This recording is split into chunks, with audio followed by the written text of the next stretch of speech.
You know, when one of the most majorly recognisable characters from all of MTG that isn't a Planeswalker, the literal living dragon that is the embodiment of the Guild Pact, is less popular than an angry Canadian, something's gone wrong.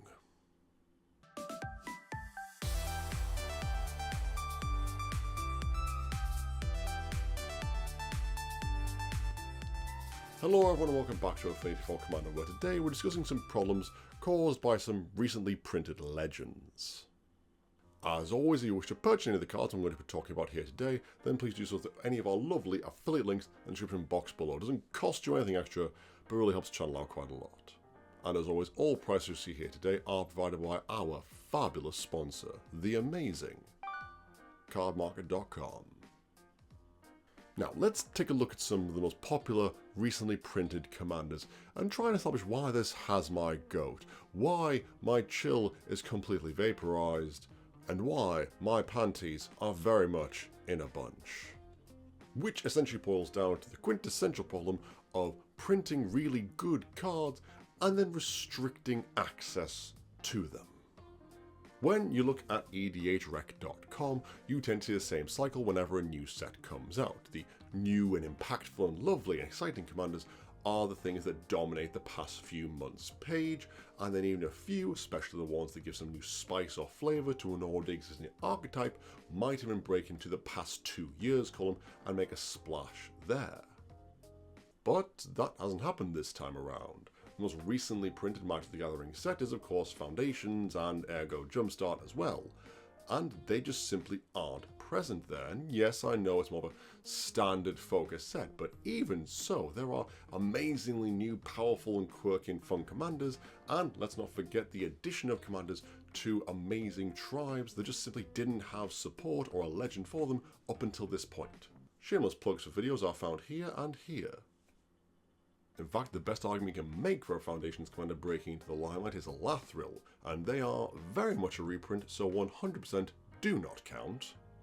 No. What has in fact taken the top spots is not really good or unique legends from a recently printed MTG set.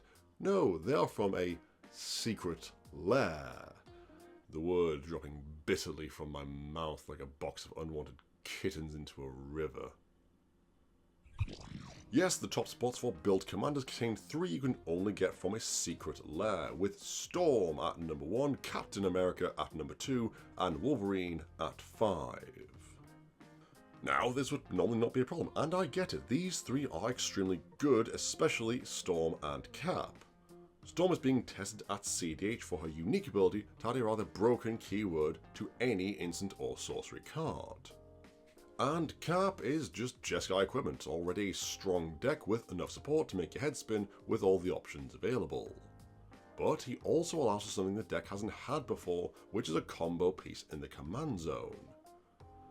As if you generate enough infinite colourless or coloured mana in any way, which is not exactly hard to do in Jeskai, then provided you have at least 1 equipment out, you can activate Mr. Rogers' abilities infinite times and just kill the table.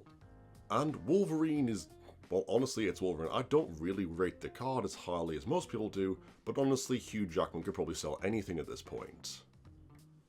But again, this would be fine if not for a few tiny, insignificant, little, absolutely evil reasons.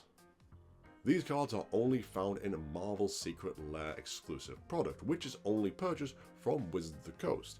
And you know, considering the fact that that thing sold out in less time than it takes to get to the front of the queue for the toilet at a Magic Fest, then most people are going to have to purchase them from a second-hand seller, which...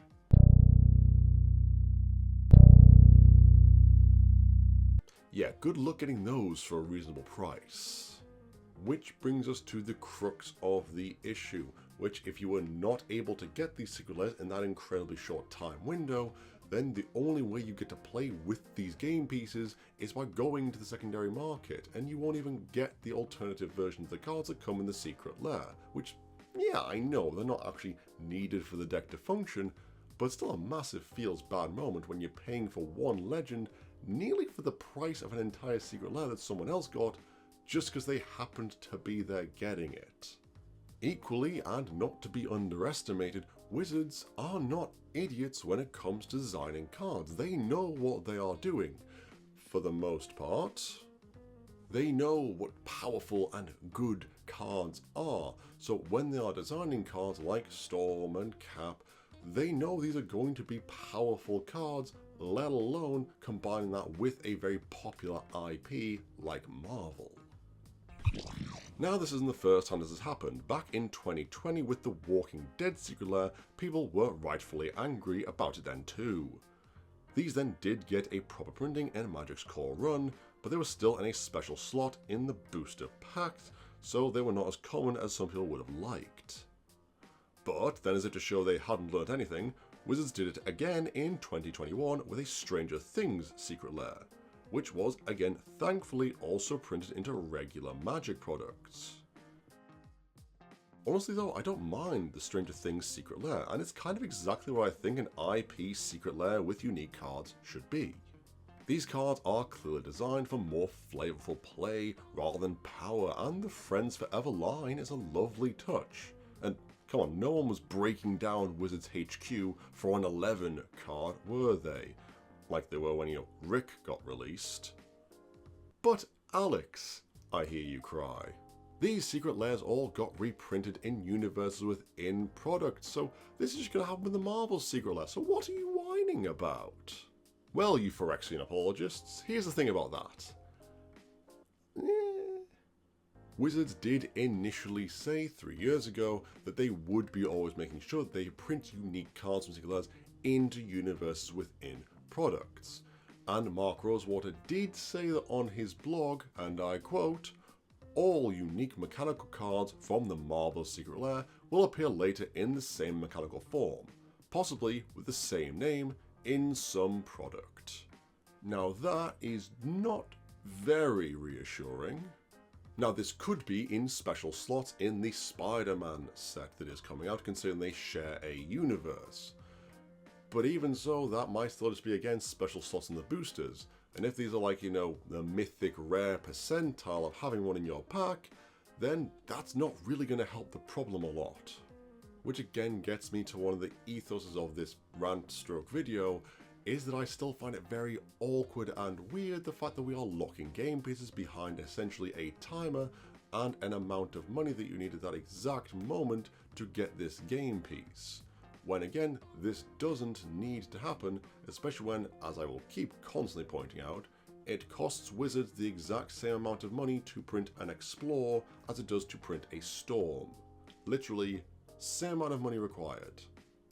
And yes, I'm aware there will be IP licensing that the Wizards might have had to pay for, but considering this was always going to sell out, I don't understand why it was restricted this much.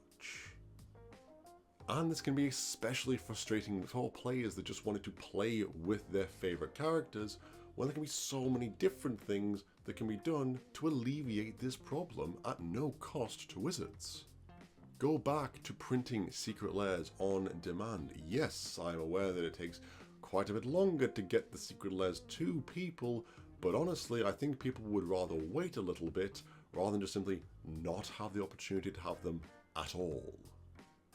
Design cards, and specifically legends or unique cards, in a way that does not make them objectively obviously powerful. Again, looking back at the Stranger Things Secret Lair, these are not objectively amazing cards that might break the format. They're just genuinely nice, fun and flavorful, and overall good, and I like them. And in doing this, you will attract more people that want to just play with the characters that they love and tie that in with their hobby of Magic the Gathering, rather than also having to contend with people that will elbow past their way to get to the good game pieces they want to win their games. Which again, it's not a bad thing, but it does now mean there are multiple forces vying for these, again, limited number of cards. And finally, simply announce or have in place a very concrete rule that any unique Secret Lair cards will be printed into normal Magic packs of universes within in, I don't know, let's say a year of them being printed as Secret Lairs. All of these will be massively beneficial to the player base and not harm Wizards in any way. I am still super hopeful that Mark Rosewater's words are better and truer and kinder than perhaps I'm giving them credit for. I truly do hope they get printed into circulation at a nice slot in packs so they can be regularly opened for people to be able to play with, and those insane prices start to drop. You know, just in time for the SpongeBob Secret Lair to be released. And then we get to do this all over again.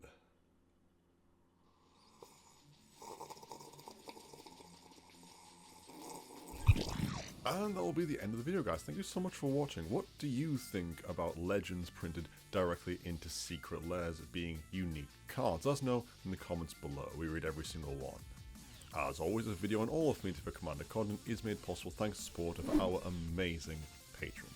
You guys are truly awesome. If you too like to become a patron of the channel and get access to exclusive EDH related rewards, then be sure to check out our link in the description box below. You can also support the channel through the quick and easy ways, liking this video, subscribing, hitting that bell icon, and commenting below. But that'll be it from me for now. As always, I've been Alex, and I will see you next time.